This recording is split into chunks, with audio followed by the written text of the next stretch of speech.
Hello friend, Reena लोकगीत YouTube channel में आप सभी का स्वागत है। मैं एक देवी गीत गाने जा रही हूँ। आप लोग देखना, जितने हमारे भाई बहन हमारे चैनल को लाइक करके सब्सक्राइब कर लेना, वीडियो फुल वॉच करके देखना प्लीज़ दोस्त। हेलो दोस्तों, किरण लोकगीत यूट्यूब चैनल पर भी जाइए। आप लोग अपना प्यार दुलारा आशीर्वाद दीजिए और वीडियो फुल आवाज़ करके देखें, लाइक करें, सब्सक्राइब करें, कमेंट करें। और हम सिस्टर मिलके एक देवी गीत गाने जा रहे हैं। ये देवी गीत सुनना और कैसा लगा कमेंट में ज़रूर बताना। मैया तेरा झूला पड़ा है मंदिर में, मैया तेरा झूला पड़ा है मंदिर में, भवानी तेरा झूला पड़ा है मंदिर में, भवानी तेरा झूला पड़ा है मंदिर में।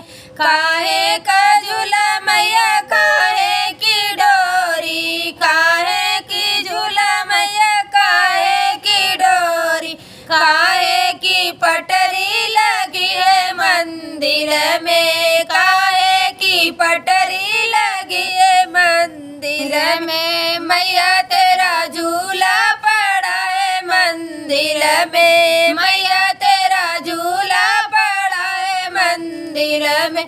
सोने का झूला मैया, रेशम की डोरी, सोने का झूला मैया, रेशम की डोरी, चंदन की पटरी लगी है मंदिर में, चंदन की पटरी लगी है मंदिर में।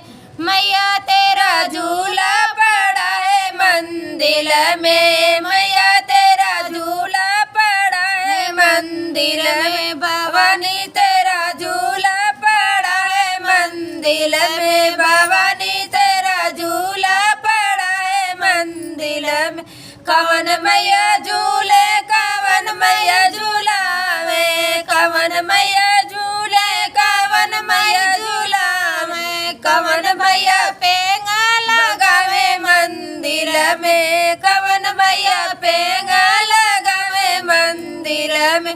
दुर्गा माई झूले, काली माई झूलावे, दुर्गा माई झूले, काली माई झूलावे, भैरव भैया पेंगा लगावे मंदिर में, भैरव भैया पेंगा लगावे मंदिर में। मैया तेरा झूला पड़ा है मंदिर में, मैया तेरा झूला पड़ा है मंदिर में, भवानी तेरा झूला पड़ा है मंदिर में, भवानी तेरा झूला पड़ा है मंदिर में।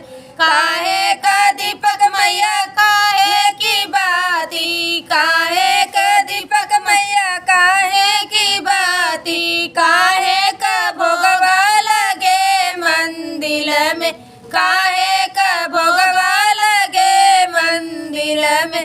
मैया तेरा झूला पड़ा है मंदिर में, मैया तेरा झूला पड़ा है मंदिर में। घी का दीपक मैया, कपूर की बाती, घी का दीपक मैया, कपूर की बाती, हलवा का भोग लगा है मंदिर में, हलवा का भोग लगा है मंदिर में।